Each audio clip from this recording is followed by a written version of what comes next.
안녕하십니까. 인체통신 기술에 대해 소개드릴 한국전자통신연구원의 박형일입니다. 인체통신은 우리 몸과 인접하여 이루어지는 네트워크를 정의한 IEEE 802.15.6 바디 에리어 네트워크의 표준의 물리계층 통신 방식으로 채택된 기술입니다. 주 요구사항은 3m 이내의 통신거리에 전송 속도는 10Mbps까지를 지원하며 의료와 비의료 응용을 모두 포함하는데 웨어러블이나 친습형 디바이스까지를 고려하기 때문에 저전력으로 네트워크가 구성되어야 하는 특징이 있습니다. 인체통신을 한마디로 정의한다면 만지면 통하는 쉽고 안전한 새로운 통신 기술입니다. 과거에 FM 라디오 안테나를 만질 때 수신 성능이 개선되는 경험에서 알 수 있듯이 우리 몸이 가진 신호 전달 능력을 이용하는 것으로 휴대하거나 착용한 디바이스와 우리 주변에 설치된 디바이스 간에 저전력으로 고속의 데이터를 전달할 수 있는 기술입니다. 내 몸 안에서의 센서 네트워크뿐만 아니라 사람과 사람 간에 데이터를 전달할 수 있습니다.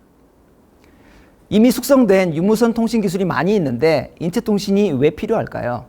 세 가지의 특징으로 정의할 수 있습니다. 첫 번째는 쉽다라는 것입니다. 서비스 이용을 위해서 페어링 절차를 숙지할 필요가 없습니다. 어린아이에서부터 어르신들에 이르기까지 관심이 있는 대상을 만지시는 것으로 네트워크 연결이 가능하기 때문입니다. 두 번째는 감성을 전달할 수 있는 기술이라는 것입니다. 터치는 관심의 표현이고 사용자의 의도가 반영되어 있다고 해석할 수 있습니다. 디지털 통신 기술 안에 이러한 사용자의 감성이 녹아 있는 것입니다. 세 번째는 높은 보안성인데요. 인체통신은 공중의 신호를 송출하는 것이 아니라 우리 몸이 채널을 이루기 때문에 네트워크의 구성도 자유롭고 높은 보안성을 유지할 수 있습니다. 인체통신 1세대를 할 수 있는 2014년까지는 원천 기술 확보에 주력하였습니다. 채널 모델, 통신 방식 연구를 통하여 국내외 IPR을 확보하고 표준화에 적극 참여하였고 2세대를 할 수 있는 2017년까지는 프로토타입과 사업화를 위해 필요한 반도체 칩 개발에 주력하였습니다. 이를 바탕으로 2018년부터 기술 이전 사업화가 진행 중인데요. 크게 두 가지로 대별됩니다. 첫 번째는 FSDT 방식을 채용한 캡슐 내시경의 사업화인데요. 현재 KFDA CE 품목 허가 인증 과정을 진행 중에 있습니다. 두 번째는 오늘 주로 말씀드릴 웨어러블 적합한 MBDT 방식의 사업화입니다. 현재 노인 돌봄 서비스에 적용하여 기술 이전한 업체를 통하여 터치케어라는 서비스로 용인시에 실증을 진행하고 있습니다. 심각해지고 있는 고령사회 또한 포스트 코로나 시대를 맞이해서 비대면 노인 돌봄 서비스에 대한 관심이 높아지는데 여러 지자체들의 관심을 받고 있는 서비스입니다. 세계적으로 인체통신 기술 및 제품 개발을 시도한 기관들이 많이 있습니다. 이웃나라인 일본에서 여러 방식으로 시도를 하였으나 상용화에 실패했습니다. 미국의 마이크로칩사에서 칩을 제작하여 판매하였으나 현재는 시장에서 철수한 상태입니다. 애트리가 개발한 반도체 칩의 성능을 간략히 정리한 것입니다. 전송 속도는 응용이 몸 주변에서 일어나는 네트워크이므로 BLE 정도의 전송 속도에 맞췄고 대신 소비 전력은 10mW로 경쟁력을 확보하였습니다. SCI 논문, 국제 표준, 산업재산권까지 핵심 IPR의 포트폴리오를 갖췄으며 그 결과물이 인체통신 반도체 칩 기술로 확보된 것입니다. 기존 무선 통신 시스템과의 차이를 간략하게 정리한 그림입니다. 핵심 아이디어는 몸 근처의 짧은 거리에서 이루어지는 통신이므로 에너지 효율이 떨어지는 IF, RF 컴포넌트를 드러내고 기저대역 신호를 디지털로 바로 전송하자라는 것입니다. 문제는 실험실 환경에서 기저대역 신호 전달이 가능성을 확인했지만 잡음이 많은 곳에서는 신뢰성 확보가 어려웠습니다. 여러 사이트들에서 측정한 결과 저주파 대역에 상당히 큰 잡음이 존재하는 것을 확인하였습니다. 이를 극복하기 위해서 기저대역 신호를 디지털로 전송하면서도 제한적인 대역으로 인체에 유기되는 잡음을 회피하는 통신 방식을 개발하였습니다. 이를 통하여 웨어러블 환경에서도 동작 가능한 인체통신 원천 기술이 확보된 것입니다. FSDT는 몸 안에서 비교적 근거리에 고속으로 데이터를 송신할 수 있는 방식이고 MBDT는 소형 디바이스로 손끝에서 손끝 그리고 머리 끝에서 발끝까지에 이르는 비교적 장거리에 1메가비트를 송신할 수 있는 방식입니다. 지금까지 설명드린 인체통신의 특징을 개념적으로 요약한 그림입니다. 디지털 전송 방식으로 RF 컴포넌트를 제거하여 저전력화와 소형화를 이루었고, 사용자의 몸이 채널을 이루므로 네트워크 구성이 자유롭고 보안성이 높다라고 말씀드릴 수 있습니다. 지금까지는 통신기술의 관점에서 설명을 드렸다면, 최근에 도래한 인공지능 시대에 맞춰서 인체통신에도 패러다임의 전환을 갖게 되었습니다. 인공지능은 엄청난 연산 처리 능력을 가진 슈퍼컴도 필요하지만 데이터를 통하여 학습이 이루어지기 때문에 신뢰성이 높은 데이터 수집이 대단히 중요합니다.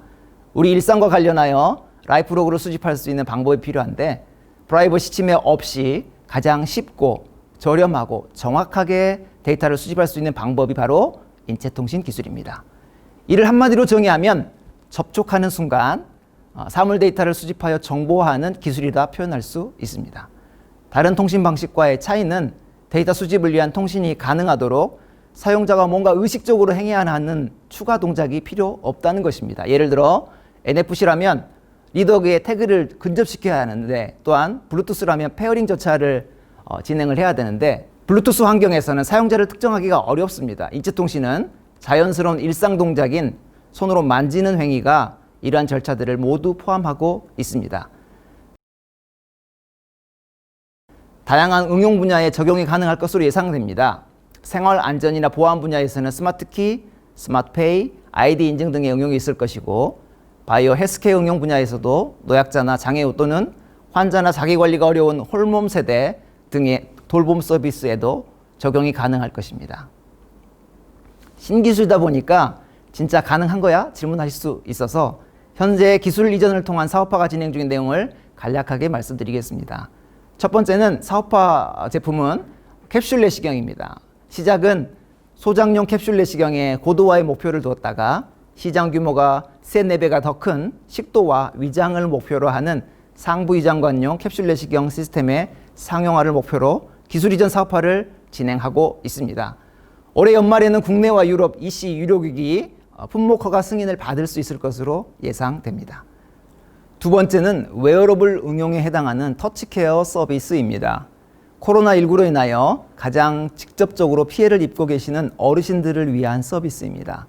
2017년 65세 이상의 노령 인구가 전체 인구의 14%를 넘어서면서 우리나라도 이미 고령 사회로 진입하였습니다. 이에 따라 홀몸 어르신들을 위한 돌봄 서비스가 시행되고 있는데, 생활지원사 한 분당 책임질 돌봄 대상 어르신이 너무 많은 반면 일상과 관련된 정보가 부족해서 생활지원사분들 수고에 대비해서 만족도가 비교적 높지 않은 형편입니다. 더구나 현재는 어르신들의 댁내 방문도 상당히 어려운 상황입니다.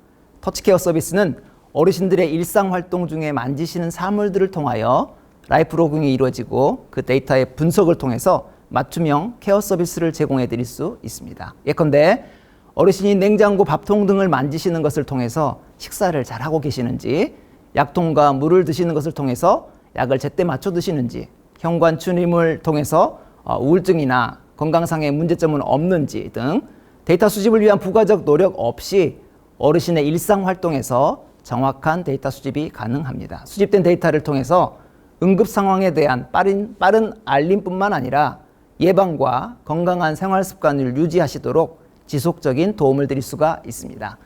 현재는 용인시에 70가구 홀몸 어르신 댁내에 설치하여 시범 운영 중이며 올 연말까지 100가구까지 확장 예정입니다. 마지막으로 기술 개발 로드맵을 말씀드리며 오늘 발표를 마치려고 합니다. 웨어러블 응용을 위한 1메가bps 인체통신 칩 개발로 사업화가 진행 중에 있는데요.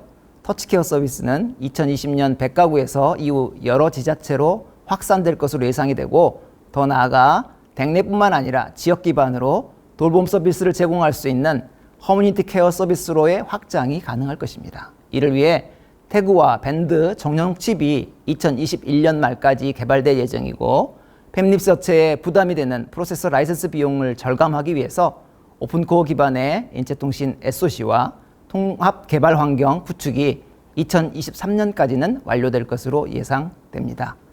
감사합니다. 이후에 Q&A 시간에 궁금하신 사항을 질의해 주시면 되겠습니다.